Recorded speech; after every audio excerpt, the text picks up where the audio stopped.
Yeah, I think he's obviously hottest guy in the league, and he finds the great thing about him is he kind of scores goals from everywhere in every kind of different fashion, and he's a dangerous threat no matter where he is, and I think any team that plays against these guys knows that and tries to do their best. Is this going to change at all in Ovechkin's kind of preparation this year, considering he's chasing history like pretty much every game? You'd be his teammate for a while. You see any changes? No, I think he's just the same guy. He comes to the rink and loves the game and works hard, and wants to score as many goals as possible and win as many games as possible. And I think no, I don't think anything's changed with him. What's it like to play and prepare alongside a guy who is kind of setting a new record every night, it seems? Yeah, I always say I think we're kind of numb as his teammates to, not that we're discounting him, but it seems like for the past 6-7 years we've been, every other day it's a new record, it's a new this, or passes this guy, or reaches this milestone. So I think for us it's, we might not relish just how lucky we are to have the best seat in the house with what he has done in his career and is doing now. So it's just incredible to learn from him for all these years. I've been here a while too. So just to see how much he loves the game and to come back day in and day out for as long as he has, it's pretty cool to see.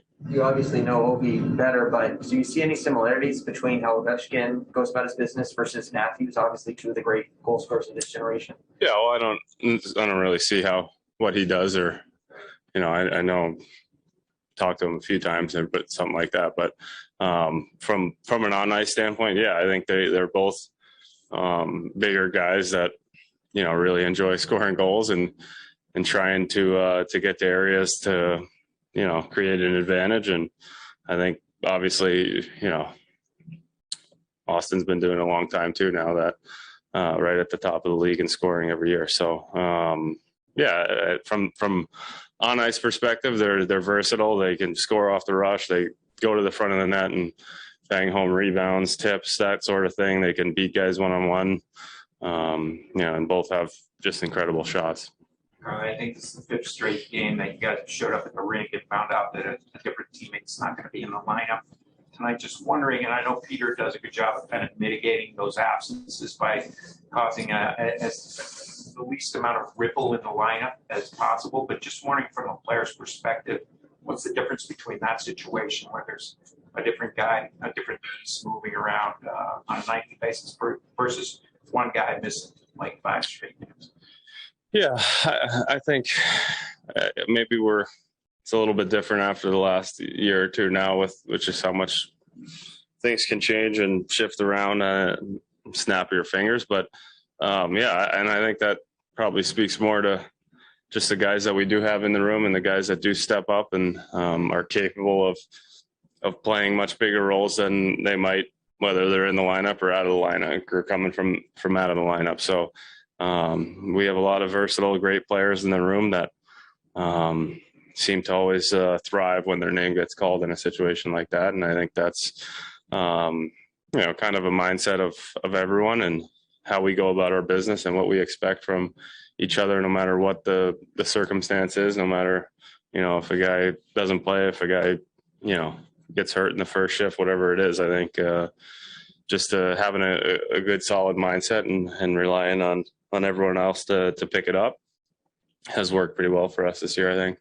Played with Marty all year now. Two things kind of stand out about him. One, he seems to not see numbers on the other team. Just he'll hit anybody. Doesn't seem to care about reputations or anything. The other, typically, he's got 8 goals, but typically, I don't remember any of them coming from the blue line. He seems to have a real knack for jumping into finding soft spots like he did the other night. What have you seen from him in growth over these 70 games? Yeah, it's incredible. And I think, probably if we look back at what we had talked about earlier in the year, it's just, I would say, and actually Brooks used to say all the time, is you don't really know you're not really comfortable yet until you kind of play everybody in the league at least once. And, sometimes that's 50, 60, even sometimes more games than that. So until you really get a feel of, playing in different arenas, playing against different competition, the grind, all that sort of thing. And that's just who he is. I think he's just, like you said, to the first part of your question, I think he just wants to work as hard as he can and affect the game in a positive way, no matter, kind of what he does. And I think you're seeing his confidence really coming around on the offensive side of things now too. And not just the goals, but just it seems to me he's making a lot more plays the last 10, 15 games. And that's just a comfort and confidence level for a defenseman is huge. And I think you're starting to see that. We know his tools. We know what he could do before this year even started. But, now he sees his success and he sees the ice and the play a lot better and feels confident to make the plays that he probably could, 50, 60 games ago. But it's a hard position to come into the league. Okay, we'll go to folks on Zoom. Chase, please go ahead. We'll go to Samantha Pell with the Washington Post. Hey, John, kind of going off of that, just what have you thought of the progression of the blue line this season and kind of the ups and the downs, and especially these last few games for you guys?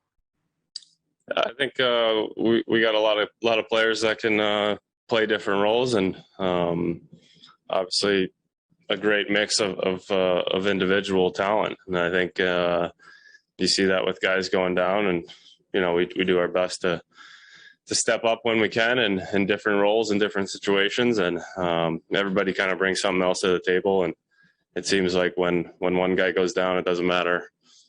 We got a lot of different guys moving around to pick things up. Next is Tom Galletti with NHL.com. Hey, John, just this is the start of a pretty long road trip for you guys, and you're probably going to start the playoffs on the road. You've been a good road team really for a few years. What do you think? What's the mindset that you think has helped you be so successful in road games? I don't know. I think maybe I think we've started games better on the road this year, and I think that's really helped us just from a statistical standpoint. I don't know if that's true or not, but that's what I think. And maybe just taking care of the puck a little bit better than at home. I think our tendency maybe throughout the year at home was to try to be a little too cute, try to force some things that maybe don't need to be forced. And I think a more simple game for us leads to actual more offense. So I think just a combination of those things have led to a good record on the road this year. All right, last question goes to Tarek El-Bashir with The Athletic. John asked you a little bit about Tom Wilson the other day, again, having a career year. I was wondering, why do you think he's able to thrive almost wherever he's put in the lineup? He's played a lot with Alex on the top line. He's been playing, on the second line, also on the third line. Why is he able to, thrive, but also elevate his line mates wherever he is in the lineup? Yeah, I think the second part is more so just the quality of players that we have on all of those lines that he's played on. I think that's that obviously helps, but and specifically him, I think he's just a versatile player. I think you can see, him in a really defensive role and thriving in that role. I think you could see him, with Ovi and Kuzi and playing that sort of game too, and just kind of speaks to what he can do and the options that they have with him. All right, we have one more question. Go ahead, Ken Campbell. Ken, you're on mute. Sorry, John. Just wondering, John, in light of, the fact that you guys have not had a lot of playoff success since you won the Stanley Cup, I'm wondering what the mindset is going into this year. You've got obviously a very experienced group and one that knows its way around. So I'm just wondering what the mindset is going into the playoffs this year for you guys.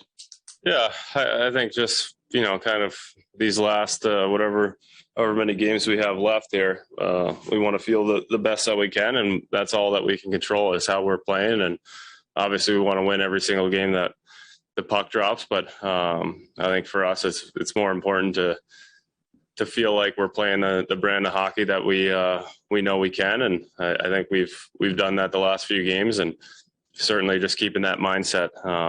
There's no switch that you could turn on to get confidence out of the blue, and when the time comes, when playoffs come around. So just to focus on playing our best that we can right now, and